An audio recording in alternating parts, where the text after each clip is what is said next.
Forget frequently asked questions. Common sense, common knowledge, or Google. How about advice from a real genius? 95% of people in any profession are good enough to be qualified and licensed. 5% go above and beyond. They become very good at what they do, but only 0.1% are real geniuses. Richard Jacobs has made it his life's mission to find them for you. He hunts down and interviews geniuses in every field: sleep science, cancer, stem cells, ketogenic diets, and more. Here come the geniuses. This is the Finding Genius Podcast with Richard Jacobs.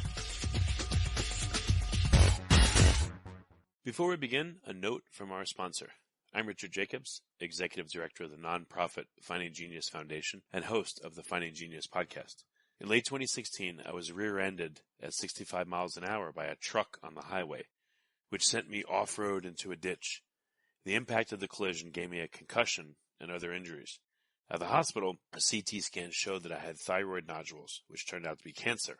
It was then, when I had a biopsy of my neck, that I realized even if I was a millionaire, I wouldn't want a second or a third biopsy due to the pain and the invasiveness of it. And appointments at that time for thyroid experts were 3 to 6 months out. And I was worried about dying now, even if that was irrational.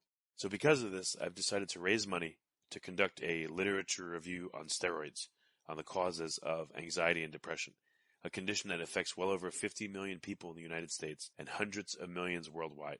Our goal is to create a codex, a guide that reveals all possible treatments for anxiety and depression for people that live with the condition, or for loved ones that have it, as my wife and my son do. To find out more about our fundraiser, visit findinggeniusfoundation.org and click on current initiatives. And now, to our guest. Hello, this is Richard Jacobs with the Finding Genius Podcast, now part of the Finding Genius Foundation. Quick note from us, the sponsor. Finding Genius Foundation is a nonprofit that's currently researching anxiety and depression, looking for every possible treatment for the cluster of activities or syndromes related to anxiety and depression. If you want to find out more about it, go to findinggeniusfoundation.org. And today, my guest actually is a listener, Professor David Napier. He's a professor of medical anthropology at University College London. He's director of the University Center for Applied Global Citizenship and director of its Science, Medicine, and Society Network. And since 2013, he's been the global academic lead for the Cities Changing Diabetes program, which is a cross-sectoral collaboration aimed at researching and limiting type 2 diabetes in cities around the world. So, David, thanks for coming. Pleasure to be here, Richard. Well, tell me about the diabetes work you do. What got you into it and when? It's a very complex set of events, but essentially, Richard, what happened was for many years as director of the Science, Medicine, Society Network, we took on and continue to take on new and emerging problems that aren't owned by, as it were, by a particular discipline. So we launched a Lancet Commission on Culture and Health, for which I was the lead author in 2014. And a few years later, we did one on stem cells in regenerative medicine, which was obviously led by distinguished stem cell researchers, but my organization arranged and facilitated. And at our university, we have a very long-standing and deep tradition of interdisciplinary research as it applies to the grand challenges that we face. And what this means is that you're always faced with getting people from different disciplines to not only to talk across the table, but actually to go across the table and work together with one another. And what we mean by interdisciplinary is, of course, not simply gathering viewpoints from different fields, but trying to raise interest in subjects for which those participants realize they have something to gain by participating with others. And indeed, oftentimes this requires recognizing that your own discipline may actually be changed not by what it does internally, but by the outside, as in my case as a medical anthropologist, a field that 30 years ago was something of a peculiarity perhaps, but today is quite central in terms of understanding how our sense of what we value socially and culturally impacts the way in which we understand illnesses, how we're treated, how we respond to treatment. And this has led to a number of initiatives, one of them being Cities Changing Diabetes, where we were approached by Novo Nordisk. Novo Nordisk makes about half the world's insulin. It's the largest corporation in Denmark. And they were interested in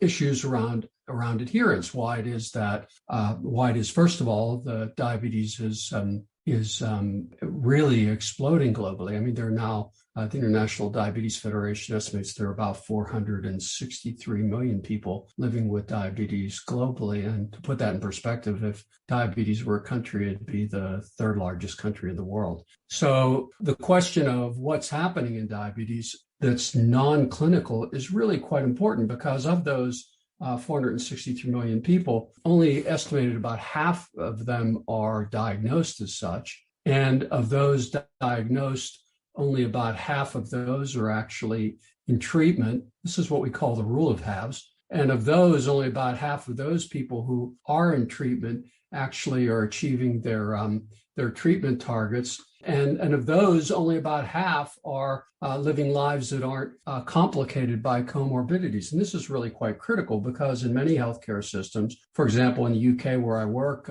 Diabetes UK estimates that about 20% of the annual budget of the National Health Service, the world's largest employer, goes to diabetes comorbidities and their treatment. And when you start to think about how small that number of those who achieve desired outcomes are, you begin to realize the incredible human suffering that's not addressed, and also you begin to realize the financial impact of this one disease on healthcare systems globally, many of which are threatened significantly by diabetes and its risk factors. Now, the question here, from the eyes of a medical anthropologist, what are you looking for when you're looking at populations or patients with diabetes versus a regular doctor? Well, first of all, what we're trying to figure out is if you can imagine that the reason that anyone would be interested in the fact that of those 463 million, only half are diagnosed, cut that figure in half, receiving care in half, achieving targets half, achieving desired outcomes half again. And you realize that final half, I mean, this is just a rough half. It might be, on a good day, it might be 30% of people in the UK or in a place where you have really good health welfare infrastructure. In Mexico, it might be 8%. In Indonesia, it might be 1%. That is to say, these are people whose experiences aren't significantly mediated by sociocultural factors. In other words, if you're in that last percent and you're achieving your desired outcomes, it doesn't matter whether you're rich or poor, well-educated or not. In other words, take all the social determinants. It really doesn't matter, because whatever you're doing well. The problem is that's a very small percentage, yet at the same time, on a given day, if you look at sociocultural drivers of diabetes and you go on ISI, Web of Science or Web of Knowledge, or Scopus, for example, you may find that the percentage of scientific publications that address that are maybe as low as 3 to 8%. So we're really, by constructing this as a purely biomedical problem, we're failing to address what the key drivers of the illness are. And we're failing, therefore, to develop responses to that disease that will help us to reduce where it's going in the next 25 years up to 700 million people conservatively. So we really need to understand this, first of all, that the domain of diagnosed people constitutes not just a biological problem, but a biosocial one, because these people, for whatever reason, aren't able to adhere and achieve outcomes. And indeed, for half of the world, for who remain undiagnosed, it's a purely social and cultural issue, isn't it? I mean, if you have no idea that you're living with a disease until it impacts you and you get that diagnosis, your daily experience of it is not in any way something that's medically defined. So we think that our understanding of it is of this disease, and indeed of many diseases that it impacts, like COVID-19, where you have roughly a third of all people who die in hospital of COVID-19 living with diabetes. You begin to realize we've got to look in other places if we're going to understand that. So what we've done is Cities Changing Diabetes now works in 36 cities since 2014. I think we're one of the longest public-private partnerships in healthcare that's actually a research-oriented initiative in existence. And we're working with public health departments and activists in all of those cities, representing populations of approaching 200 million people. We have a global academic network of around 120, 130 people. And our idea is to try to unpack how diabetes mortality and morbidity is driven locally. And primarily the way we do that is by assessing social vulnerability, which is something that we can talk about if you care to. When you say social vulnerability, what does that mean? Before we continue, I've been personally funding the Finding Genius podcast for 4.5 years now, which has led to 2,700 plus interviews of clinicians, researchers, scientists, CEOs, and other amazing people who are working to advance science and improve our lives and our world. Even though this podcast gets 100,000 plus downloads a month, we need your help to reach hundreds of thousands more worldwide. Please visit findinggeniuspodcast.com and click on Support Us. We have 3 levels of membership from $10 to $49 a month, including perks such as the ability to see ahead in our interview calendar and ask questions of upcoming guests, transcripts of podcasts you're interested in, the ability to request specific topics or guests, and more. Visit findinggeniuspodcast.com and click Support Us today. Now back to the show. Well, what it means is that if you think about what it is that makes people unable to adhere, you need to break that down because typically we'll do surveys about service utilization. And that's very important to understand patterns and barriers to using what we actually have. That's what we would call the service domain or the formal domain. What services are available, who uses them, who doesn't, as in COVID-19, who's getting vaccinated, who isn't, what impact does knowledge and utilization have on uptake. So we want to interview people and find these things out. But we also want to know, in the absence of that formal sector, what happens at community levels. We often talk about this in terms of social or cultural capital. That is to say, what are the community structures? What are levels of engagement or alienation? What happens in communities? How do they adapt? Are stakeholders formal stakeholders like departments of health? Are they local activists? In Texas, the assessment we did in Houston, we found that faith-based organizations were extremely important in terms of generating action on diabetes. So we want to understand what those adaptations are. We want to see if they are scalable, if they're good or not good. Many adaptations aren't necessarily. I mean, gangs are a form of social adaptation in the absence of formal services in many places, as we see in the barrios and favelas, where they've been involved in social distancing initiatives and mask wearing and so forth. So we examine the community domain just to see how communities adapt. And this is really important because in the context of stress, oftentimes communities inequalities get exaggerated because stresses are defined by resource depletion and simply community not being able to adjust or adapt. And of course, what that means is that oftentimes in times of stress, those definitions of community itself can shrink radically to the point where it's not only as it was in COVID, it remains in COVID-19, say in the United States, states against the government or mayors against the state or neighborhoods against the cities or people fighting for toilet paper with their next door neighbors. I mean, that is to say, the definition of us can shrink radically in a stressful context.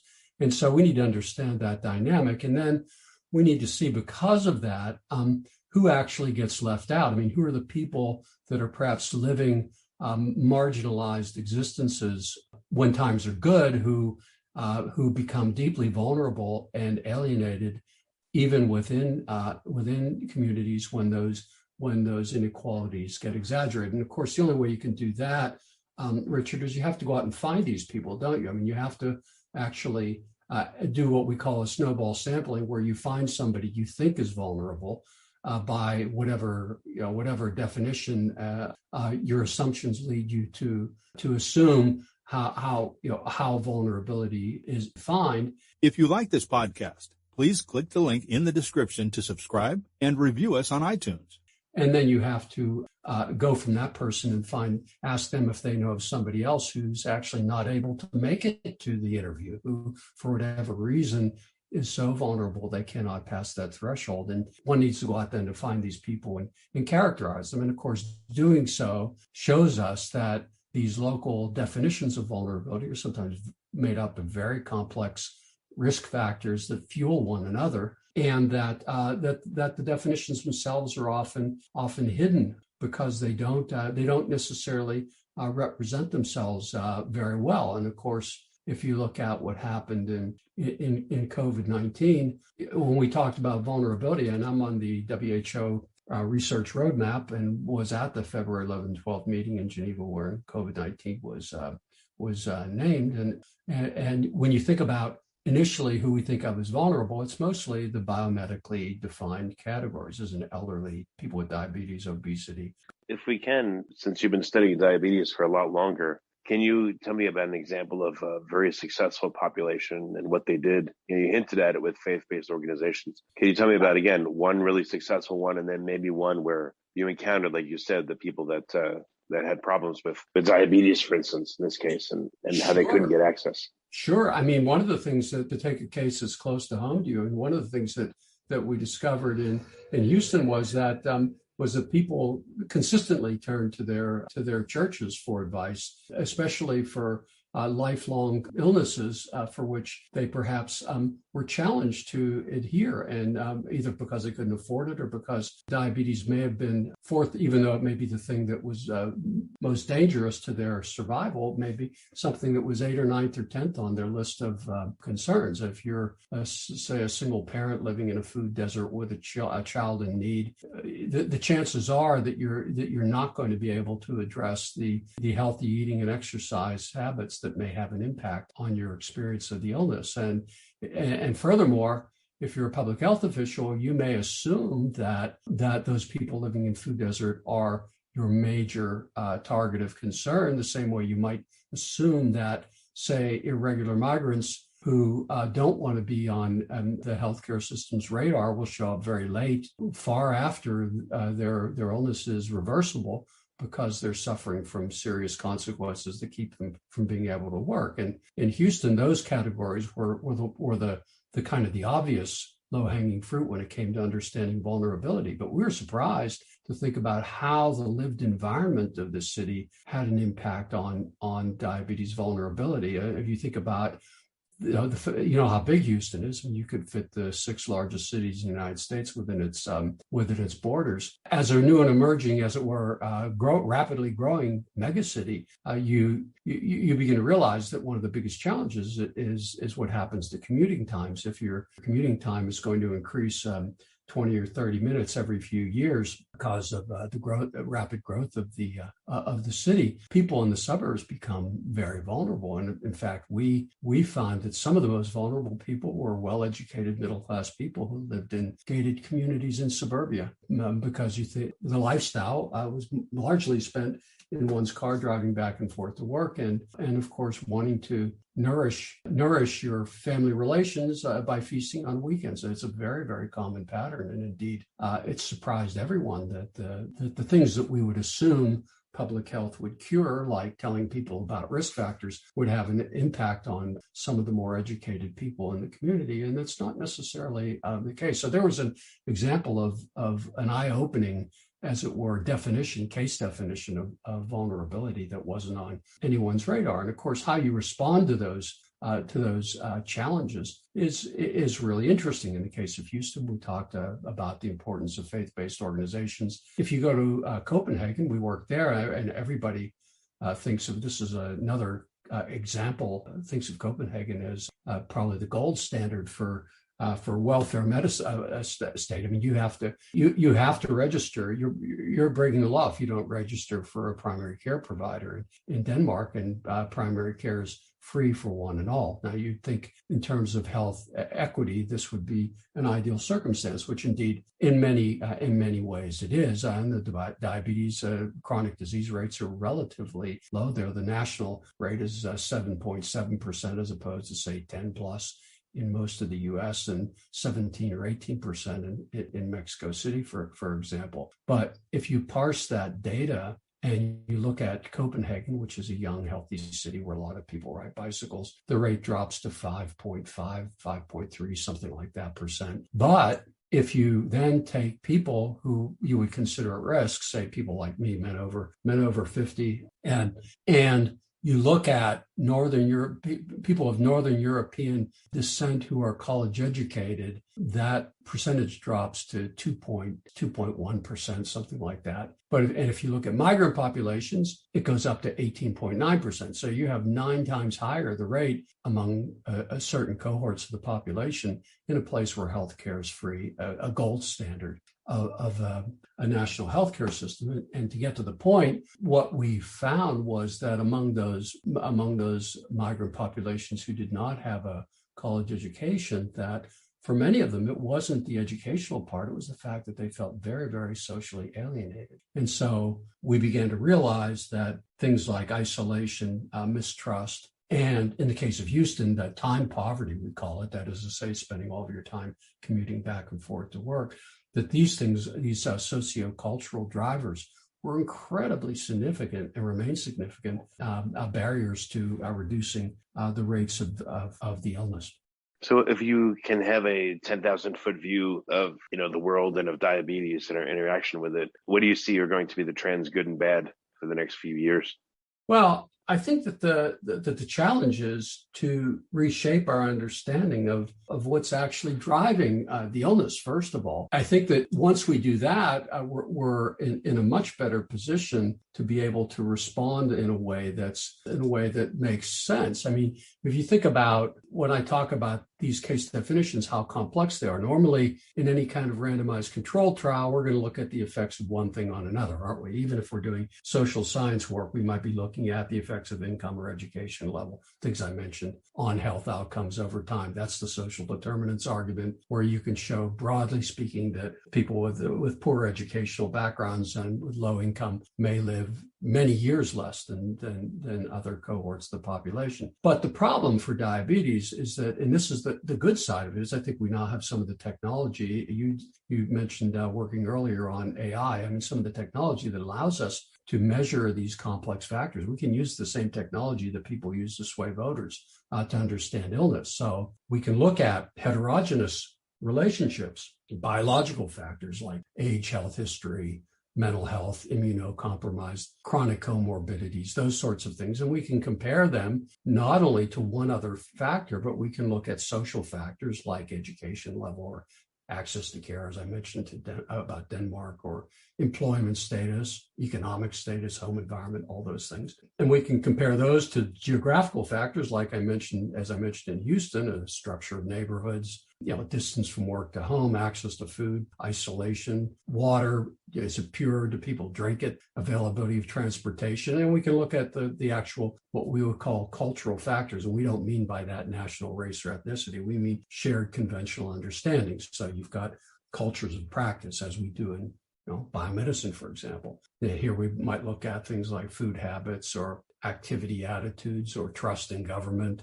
a huge one, as we've seen in COVID-19, stigma, rules about sharing. I've mentioned nourishment. We've got a very nutrocentric view of eating. We don't think about the need for people to nourish one another and the naturalness of doing that. So those things can all be combined, and you could combine them any way you want. But if you take 3 or 4 or 5 or 6 of these that characterize a cohort of people in a given place, you can come up with a case definition, like college-educated people in Houston who live in suburbia. And you can learn something about how vulnerability emerges. And then you can also learn something about what needs to happen to address it. So you can change your framework. And this is my hope, is that we do start to take things like the health and all policies framework seriously. Now, this is something that's been around since the Finnish presidency of the European Union back in 2006.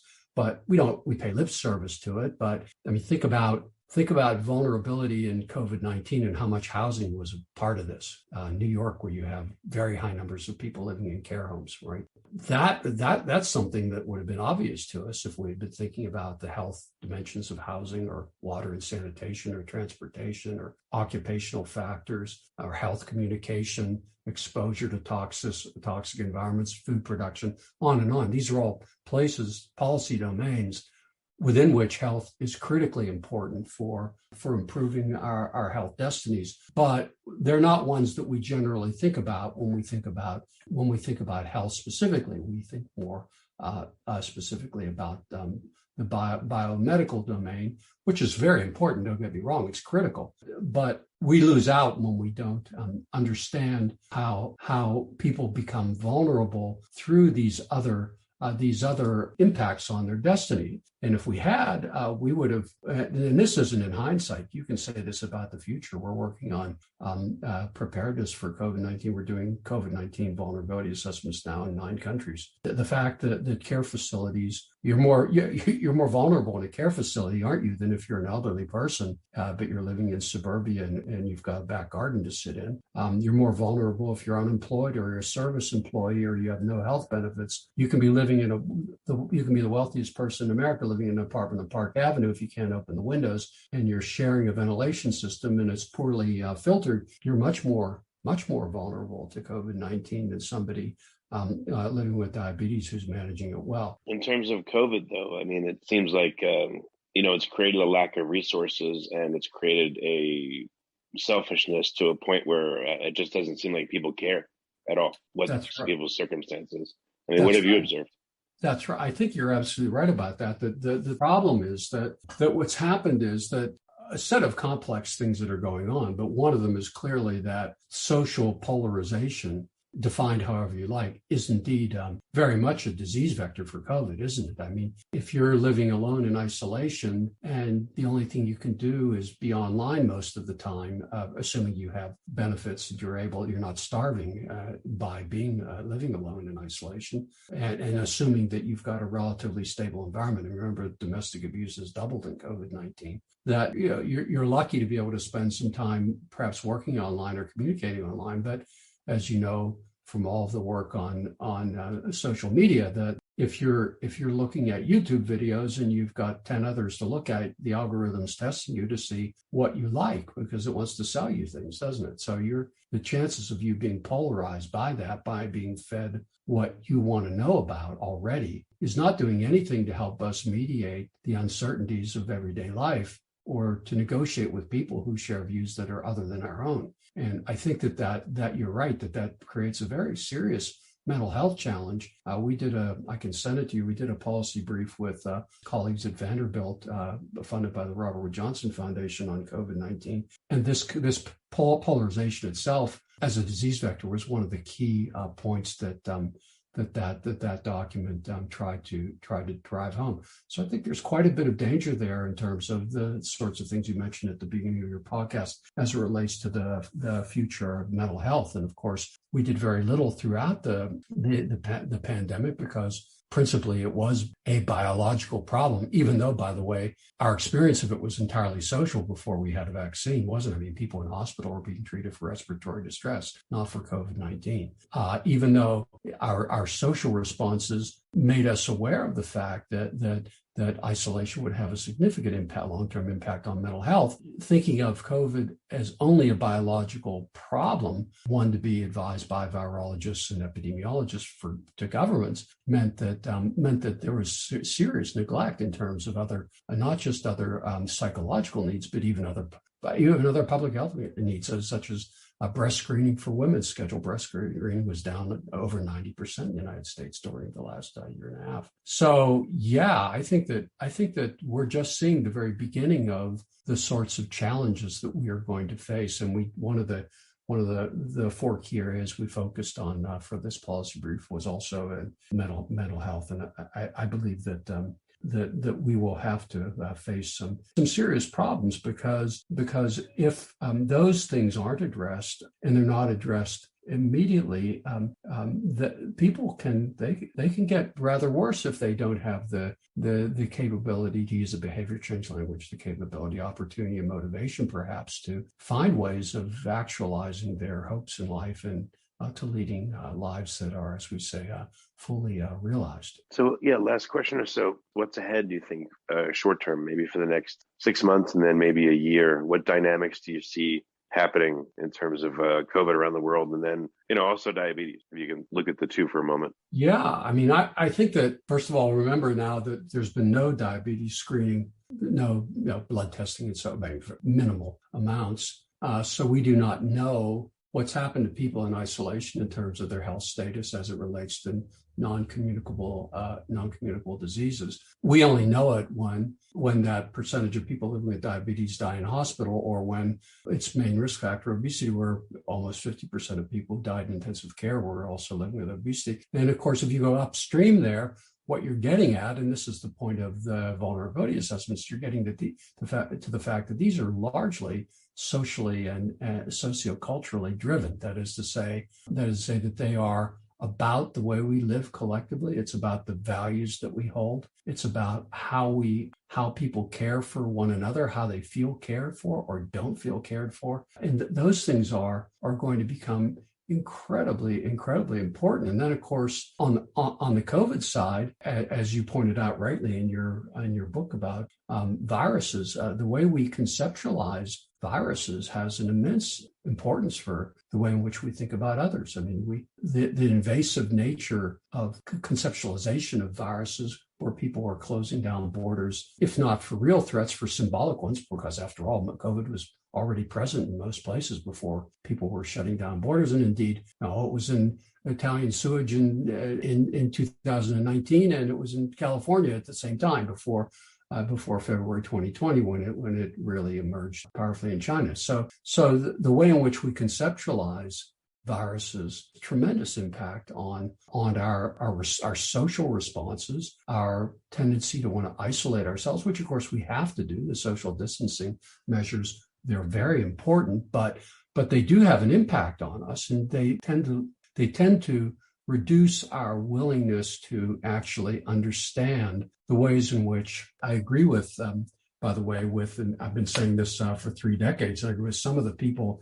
in your book who are quite adamant about viruses as not meeting the criteria for being living, because once you acknowledge that, you realize that it's our cells that bring the viruses to life. And of course, the reason that they do that is because our immune system is actually, it's not only our defense mechanism, it's also probably the most creative part, perhaps aside from our brain, of a human being. I mean, our body's creating 10 to the 5th or 10th, or some people think to the 16th power of different antibodies in our thymus, bone marrow, and lymph organs. So, we actually have to ask, why is the body doing this? Because these cells are the cells that bring life to the viruses. So the viruses don't, in and of themselves, aren't invasive, but people with that information can actually give it to one another.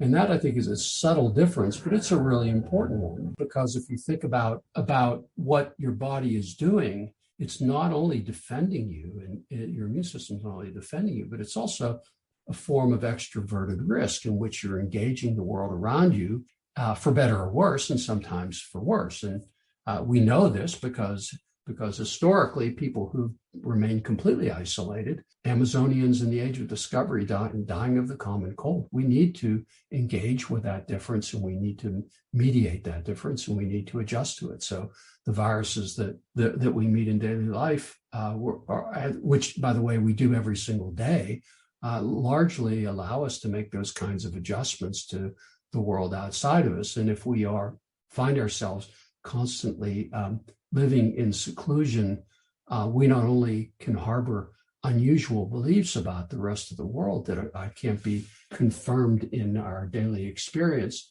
but we also risk being ourselves able to adjust effectively to the world around us. And I think that this is one of the key lessons that's emerging from COVID-19. Well, very good. David, what's the best way for people to find out more about your work? Where can they go? Probably my IRIS profile at University College London. Most of my publications, both popular things I write for the press, and also some of the more academic research, pretty much most of that's in there on that profile, and people can follow up on it. And I'm happy to respond to any of your listeners if and when they care to contact me. Very good. Well, David, thank you for coming. It's been a cool experience talking to you. I appreciate it. Well, it's been a great pleasure, Richard, and I wish you all the best of luck with your enterprise, and I'm sure it'll go famously. If you like this podcast, please click the link in the description to subscribe and review us on iTunes. You've been listening to the Finding Genius podcast with Richard Jacobs. If you like what you hear, be sure to review and subscribe to the Finding Genius podcast on iTunes or wherever you listen to podcasts. And want to be smarter than everybody else? Become a premium member at findinggeniuspodcast.com. This podcast is for information only. No advice of any kind is being given. Any action you take or don't take as a result of listening is your sole responsibility. Consult professionals when advice is needed.